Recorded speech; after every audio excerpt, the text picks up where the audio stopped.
United States government borrowed $1.8 trillion last year, and its economy grew anyway. Let that settle. A country took on more new debt than the entire GDP of Australia and got richer doing it. Meanwhile, Zambia borrowed a fraction of that amount and collapsed into its second sovereign default in 3 years. Same tool, completely opposite outcomes. We are not talking about discipline. We are not talking about corruption. We are talking about a structural advantage so deeply embedded in the global financial system that most economists don't even call it an advantage anymore. They just call it normal. By the end of this video, you will understand the exact mechanism that separates countries that can borrow their way to prosperity from countries that borrow their way to ruin. And once you see it, you cannot unsee it. Most people understand wealth between nations as a difference in resources, education, or work ethic. Rich countries are rich because they made better decisions. Poor countries are poor because they didn't. That is the story most of us were handed in school. Here is the story the data actually tells. The 46 least developed countries on Earth collectively hold $35 billion in foreign exchange reserves. The United States Federal Reserve can conjure that amount in a single afternoon of open market operations without a vote, without a press conference, and without anyone outside the building noticing. The gap is not a gap in savings. It is a gap in financial architecture. The specific mechanism is this. Rich countries borrow in their own currency at their own interest rates set by institutions they control. Poor countries borrow in someone else's currency, almost always a dollar, at interest rates set by markets they cannot influence, for terms they cannot renegotiate without triggering panic. This is not metaphor. This is the operating system of the global economy, and everything you are about to learn runs on it. To understand how this system was built, you need to meet one institution, the United States Treasury. After World War II, the United States held roughly 70% of the world's monetary gold. The Bretton Woods Agreement, signed in 1944 by 44 nations, made a simple deal. Every currency would be pegged to the dollar, and the dollar would be pegged to gold at $35 an ounce. America became, in effect, the world's banker. Then in 1971, President Nixon did something that should have destroyed the dollar's credibility. He ended gold convertibility entirely. The dollar was now backed by nothing but the promise of the United States government. The opposing force, every nation that had trusted the Bretton Woods architecture, suddenly held paper that had no fixed anchor. What happened next defied every rule of monetary logic. The dollar strengthened because there was no alternative. Global oil trade was priced in dollars. Global debt was denominated in dollars.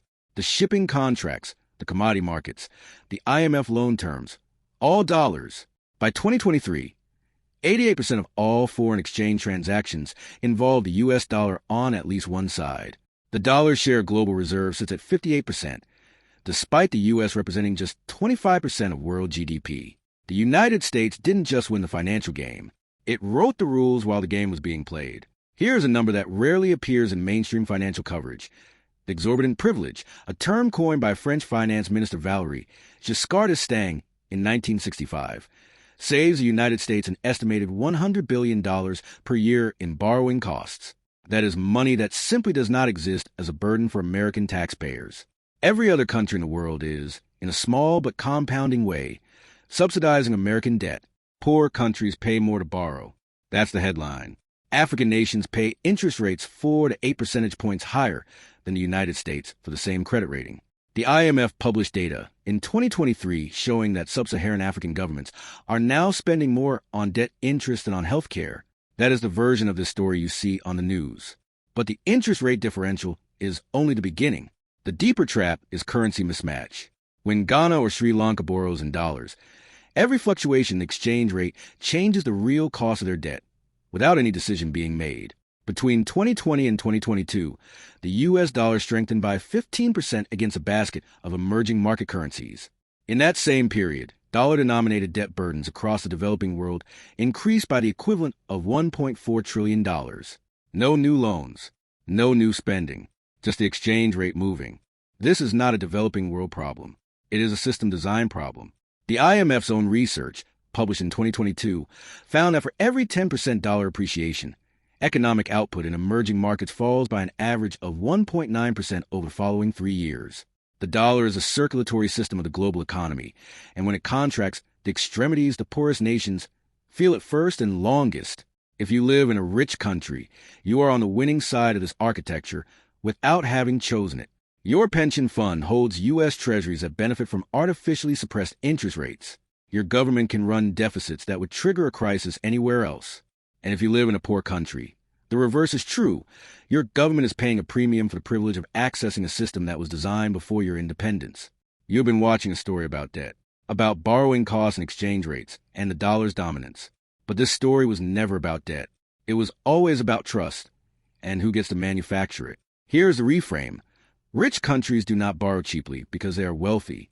They are wealthy in part because they borrow cheaply.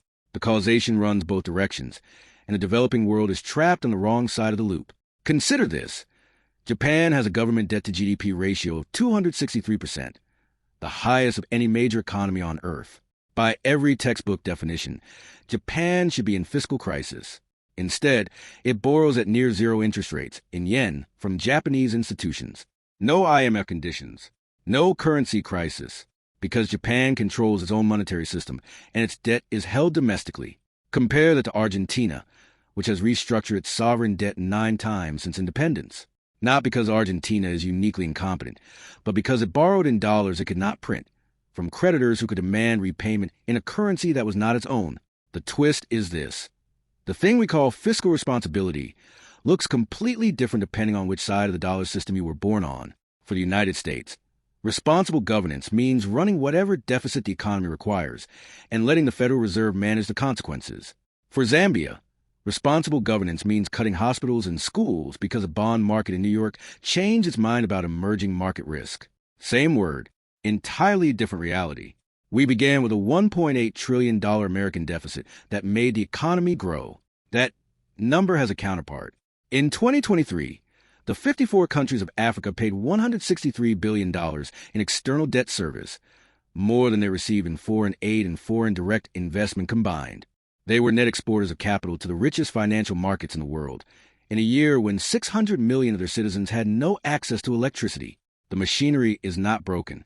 It is working exactly as it was designed. The divide between rich and poor countries is not primarily a story of discipline or governance or culture. It is a story about who controls the currency in which the world settles its debts. And that question was answered in 1944 in a hotel in New Hampshire, and almost nothing since has changed it. The next question, the one that keeps the architects of the system awake, is what happens when the dollar's dominance finally ends? China has settled 53% of its commodity trade in yuan as of 2024. The BRICS nations are actively building payment rails that bypass the dollar entirely. The exorbitant privilege has lasted 80 years.